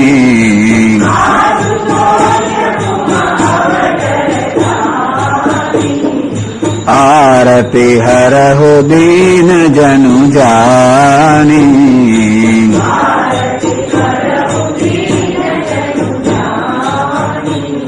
તો રાજા ભાનમાં આવ્યા, પાછું ફેર્યું અને સુમંત્રએ રાજાને કહ્યું કે રામજી આવી ગયા છે. હવાની અકની રામ પગું ધારે, રાજાએ સાંભળ્યું કહો રામચંદ્ર પધાર્યા છે. ધરીથી ઉરેજી તો આંખો ખોલવા માંગતા નથી, જોવા માંગતા નતા. કઈ કઈને કહ્યું હતું કે મારી નજર જતી નહીં રહી, એટલે આંખો ખોલવા માંગે રાજા માંગતા નથી. પણ જયારે સામે રામજી આવે છે ત્યારે અત્યંત ધીરજ ધારણ કરીને એને આંખો ખોલી ન શકતા, અત્યંત ધીરજ ધારણ કરીને આંખો ખોલી. બેસી શકતા નહોતા. સચિવો સંભાળી રાવ બેઠા રે, રાજા પોતે બેસી શકતા નહોતા, બેઠા થઈ શકતા નહોતા. એટલે રાજાએ મંત્રી અત્યંત સંભાળપૂર્વક રાજાને બેઠા કર્યા. તો રાજાને બેઠા ત્યારે શું જોયું એમને? ચરણ પરદંડ પર રામ નિહારે, જો કે હું રામજી પોતાના ચરણમાં પ્રણામ કરી રહ્યા છે. રાજા જોયું.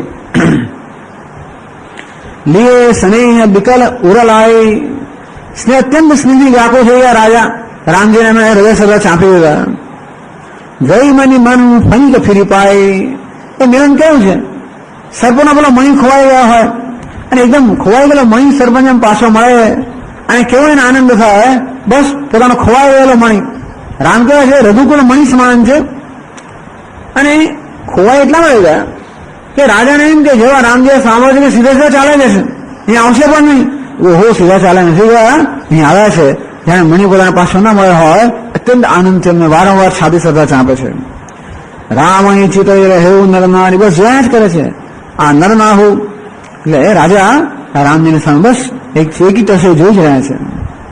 છેલ્લા એ વિચાર કરે છે કે ઓહો, પાછો વિચાર કરે અરે રે આ થોડા સમય જતો રહેશે, થોડા રામજી ચાલ્યા જશે, અયોધ્યા રામજીના એકદમ ઉજ્જર થઈ જશે. આ વિચારને ચલા બેલો છે ને બારી પ્રવાહુ, એમના હૃદયમાંથી આ નયનમાંથી જળનો આંસુનો પ્રવાહ તો વહી રહ્યો છે કે તેને આનંદ છે. રામ છે જાણે છે કે થોડા વખતમાં જ વિરહ થવાનો છે. કઈ બોલી છે? શોક દિવસ કશું કહે પારા. શોકમાં અત્યંત વાકો હોવાને કારણે રાજા કઈ બોલી ના શક્યા. બસ હૃદય લગાવત બારહી બારા, એક જ વસ્તુ વારંવાર રામજીને હૃદય સાથે ચાંપ્યા કરે છે. તૃપ્તિ થતી નથી એમને, વારંવાર એમને હૃદય સામે ચાંપ્યા જ કરે છે. અને મનમાં પછી આ બિયારે કરે છે. આ તો સાંભળવાના છે નહીં, કોઈ સાંભળવા પેલી કઈ સાંભળવાની નથી, આ રામજી સાંભળવાનું નથી, કોઈ સાંભળવાનું નથી. મને શું કરે? દીદી મનાવ રાવ મનમાહી. આ રાજા મનમાં બ્રહ્માજીને મનાવી રહ્યા છે. બ્રહ્માજીને, કારણ કે એ કર્મફળ દાતા છે ને. જે ગુનાથનું કાન ન જાહી. રાજા એવું નથી ઈચ્છતા કે પોતે વચનનો ત્યાગ કરવો પડે, અર્થાત પોતાના વચનને પાછું ખેંચી લેવું પડે, પોતાની પ્રતિજ્ઞાનો ભંગ લેવો ઈચ્છતા નથી. એટલે એવું ઈચ્છે છે કે એવું કશું જ થાય જેથી મારી પ્રતિજ્ઞાનો ભંગ ન કરવો પડે અને છતાંય રામજી વનમાં ન જાય. એવું નહીં થાય. એવું કોણ કહે છે? એકલા વિધાતા જ કરી શકે. એ જ કંઈક એવું કરી શકે જેથી આવું થઈ શકે. કારણ કે એ ગમે તે કરવા માટે શક્તિમાન છે વિધાતા, પણ જાણે છે કે આ વિધાતા ગમે છે કર્મનું ફળ આપનારા હોય છે. અને માટે કર્મફળની વિરુદ્ધ વસ્તુ વિધાતા ના કરે એટલે એને બદલી નાખ્યું. સુમેરી મહેશ કહાઈ ને હોય, મનમાં શિવજીને પ્રાર્થના કરે છે. એક શિવજી એવા છે કર્મનું અનુરૂપ હોય કે ના હોતા ફળ આપી દેનાર છે. પેલા બ્રહ્માજી કર્મના અનુરૂપ ફળ આપે, શુભ કર્મનું શુભ ફળ, અશુભ કર્મનું અશુભ ફળ. પણ શિવજી એવા નથી. બેનાથી સૌને હું સદાશિવ મોરી, હે સદાશિવ મારી વિનંતી સાંભળો આપ. આશુતોષ તું આશુ એટલે ઝડપથી, આપ તો ઝડપથી સંતુષ્ટ થઈ જનારા છો. અવઢરદાની, અવઢર એટલે શું? ફાવે એમ, ટૂંકમાં ફાવે એમ દાન આપનારા છો. ફાવે એટલા માટે કે દાન માગનારની લાયકાત છે કે નહીં, એને દાન પ્રાપ્ત કરવા માટે યોગ્ય કર્મ કર્યું છે કે નહીં, એવું કશું જોયા વગર આપ તો બે ધડક અને ફાવે તેમ ધડાધડ આમ દાન આપી દેનારા છો, વર આપનારા છો. આપ અત્યંત શિરડીથી પ્રસન્ન થઈ જનારા છો. પણ હે શિવજી મારી વિનંતી સાંભળો. બ્રહ્માજીને છોડી જામે શિવજીને વિનંતી કરે છે. આરતી હર દીન જન જાની, હું અત્યંત દીન છું એ જાણીને આપ જાણો હું અત્યંત દીન છું, મારા દુઃખ છે આપ હરી લો. કે છે આગળ? तुम प्रेरक सबके हृदय, तुम प्रेरक सोमति राम ही देहु, सोमति बचन मोर तजी रही घर,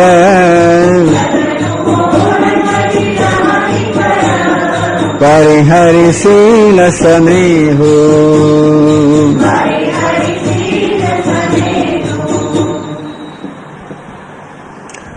तुम प्रेरक सबके हृदय ईश्वर सर्वभूतानाम हृदय न तिष्ठति. આમ ઈશ્વર પ્રાણી માત્ર રહેનારો અંતર્યામી છે.